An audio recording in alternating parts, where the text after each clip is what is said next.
বিনা কারণে যেন বিনা দোষে আর কোনো প্রবাসী ভাই বোনদেরকে 5 বছর 10 বছর 20 বছর জেল কাটতে না হয়। অবশ্যই সবাই আমার ভিডিওটা দেখে যাবেন। আমার ভিডিওটা হচ্ছে আমার নির্দোষ কিছু কিছু অসহায় প্রবাসী ভাই বোনদের জন্য। তো সবাই অবশ্যই ভিডিওটা ভালো লাগলে সবাই শেয়ার দিবেন। আর অবশ্যই আমরা চেষ্টা করব আমরা আমাদের সতর্কতা আরও বেশি সতর্ক হওয়ার জন্য, সতর্কতা অবলম্বন করার জন্য আজকের আমার এই ভিডিওটা আমার সকল প্রবাসী ভাই বোনদের জন্য। আসসালামু আলাইকুম, কেমন আছেন আপনারা সবাই? আলহামদুলিল্লাহ আমি ভালো আছি। তো আমরা হচ্ছে যারা প্রবাসী আছি, আমরা দেশে যাই বা আসি, আমাদের সাথে খুব একটা অনাকাঙ্ক্ষিত ঘটনা ঘটে যায়, যেগুলো হচ্ছে এয়ারপোর্টে গেলে। যেমন আমরা বিদেশ থেকে যখন আমরা দেশে যাব, তখন আমাদের সাথে কিছু লোক আমাদের সাথে কিছু জিনিসপত্র দেওয়ার জন্য মানে কি হানাদারের মতো হচ্ছে ধরে থাকে। এরপর হচ্ছে দেশ থেকে আসার সময় হচ্ছে কিছু কিছু লোক আছে ওরকম, মানে কি যখন আমরা দেশে আসবো ওই জিনিসটা আমার বাইকে দিয়ে, খুব ওষুধ, জরুরি ওষুধ বা জরুরি ওই জিনিস, বেশি ইমার্জেন্সি কেউ পাইছি না, ওটা একটু নিয়ে দিবেন, ওটা করবেন, সেটা করবেন, নানানভাবে তারা বাহানা ধরবে। দেশে যাওয়ার সময় হচ্ছে বাহানা ধরবে, বা দেশ থেকে আসার সময় হচ্ছে বাহানা ধরবে জিনিসগুলো যেন আনার জন্য। তো ওটা হচ্ছে এগুলো হচ্ছে নিবেন, ঠিক আছে নিবেন, যেটা হচ্ছে লিগ্যালভাবে আপনি চেক করে জিনিসগুলো আনবেন। আপনি হচ্ছে জিনিসটা যখন আপনাকে ওনারা দিবে, আপনি মানে চেষ্টা করবেন না নেওয়ার জন্য। আমি মনে করি ওরকম জিনিসগুলো না নেওয়া সবচাইতে আমাদের জন্য বেটার। কারণ ওই জিনিসগুলা হচ্ছে বৈধ জিনিস না, অবৈধ কোনো মানে কিছু জিনিস যারা আমাদেরকে দেয়, আমরা প্রবাসীর হাতে দিয়ে হচ্ছে ওনারা ফাঁসবে না, উল্টা প্রবাসীদেরকে ফাঁসাইয়া দেয়। তো এটার দায়ভার কিন্তু পরবর্তী তারা নেয় না, তারাদের কিন্তু খুঁজেই পাওয়া যায় না। এরকম হচ্ছে অনেক ঘটনা ঘটে যায়, যারা আমাদের কাছে যেগুলার হচ্ছে বিনা কারণে বিনা দোষে হচ্ছে আমার কিছু অসহায় ভাই বোন হচ্ছে জেলে পচতেছে, 10 বছর 20 বছর হচ্ছে জেল কাটতে হয়। তো ওটা ঘটনাটা হচ্ছে কি, মানে ওরা দেশ থেকে দেয়, দেশ থেকেও দেয়, বা এখান থেকে বিদেশ থেকে যাওয়ার সময় আমাদেরকে জিনিসগুলা ওভাবে তারা দেয়। হ্যাঁ, বলো ওই ওরকম জিনিসগুলো আপনারা নেবেন না।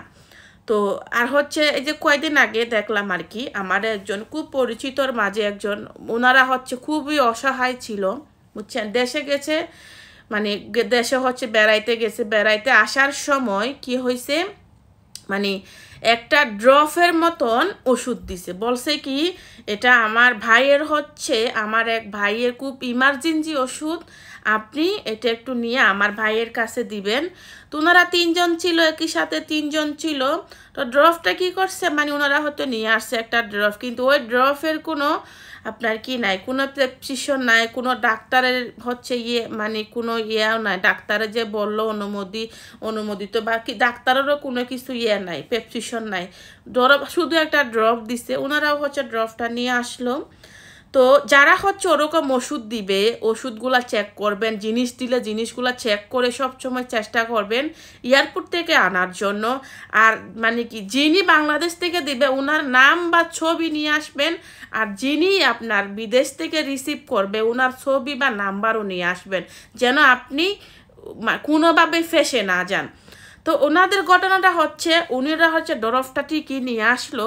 ওনারা যখন হচ্ছে এয়ারপোর্টে আসলো, দুবাই এয়ারপোর্ট যখন আসছে, তখন কিন্তু ওনাদের আটকিয়ে দিল।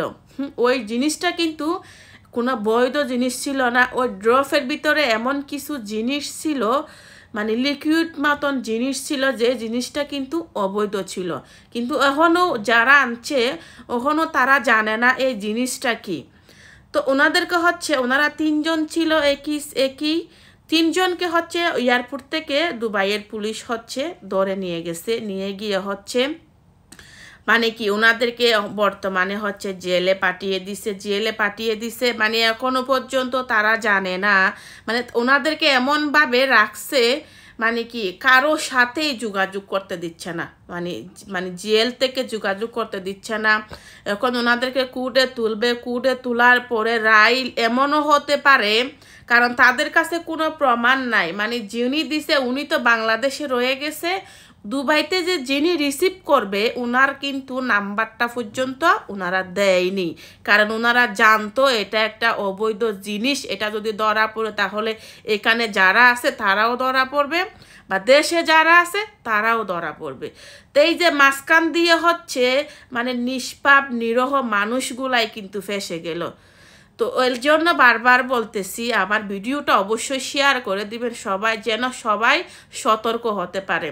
কিন্তু ওনাদের যদি রায় দেয়, এমনও হতে পারে 10 বছরও দিতে পারে, 20 বছরও দিতে পারে, যাবজ্জীবনও দিতে পারে, মানে যদি রায় হয় আর কি। কিন্তু এটা তো হচ্ছে একটা হচ্ছে আপনার ধরতে পারে, ধরেন এক ধরনের অবৈধ, যেটাকে বলি আর কি, নাও বলি সেটা, এটা হচ্ছে মানে একটা অবৈধ জিনিস।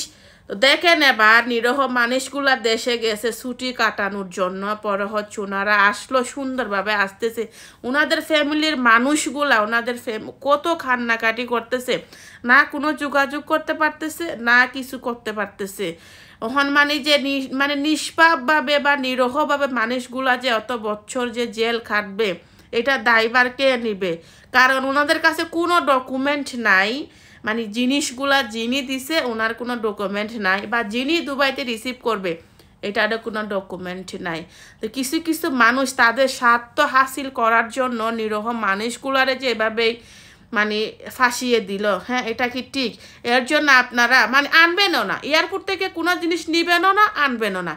আর যদি আনতে ভুলে যদি কোনো যদি কাপড়ে পরেও যান, অবশ্যই দেখে শুনে, যদি কোনো ওষুধ বা মেডিসিন দেয় অবশ্যই প্রেসক্রিপশন দেখে হচ্ছে ওনার নাম্বার আনবেন, ওনার ছবি আনবেন, যিনি আপনার বিদেশ থেকে রিসিভ করবে ওনার নাম্বারও আনবেন, ওনার হচ্ছে মানে কি ছবি সহ নিয়ে আসবেন, যেন আপনি পাশে না। কারণ এই যে আজকে নিরহ মানুষগুলো ফাঁসতেছে, জেলে পচবে সারা বছর, তাদের একটা বাচ্চাও আছে সাথে, ওনাদের একটা বাচ্চাও আছে। তো বাচ্চাটা নিরহ ছিল না, বাচ্চাটা তো নিষ্পাপ বাচ্চা ছিল, বা যারা আনছে তারাও তো নিষ্পাপ ছিল, তাদের তো কোনো দোষ ছিল না, তাদের তো কোনো অপরাধ ছিল না। আমাদের মানুষ কিছু কিছু মানুষ আমরা টাকার জন্য, নিজেদের স্বার্থের জন্য আমরা ভালো ভালো বা নিষ্পাপ মানুষগুলোকে আমরা যেভাবে ফাঁসাইয়া দিই। এর জন্য এয়ারপোর্ট থেকে জিনিস আনবেনও না, নিবেনও না। আর যদি আপনার যদি ঘরের মানুষগুলাই হচ্ছে আরও বেশি করবে, যাদের জিনিস আনবেন না কেন প্রবাসী, অবশ্যই দেখে দেখে আনবেন, যেটা যদি আপনার সন্দেহ লাগে কোনোভাবে আনবেন না।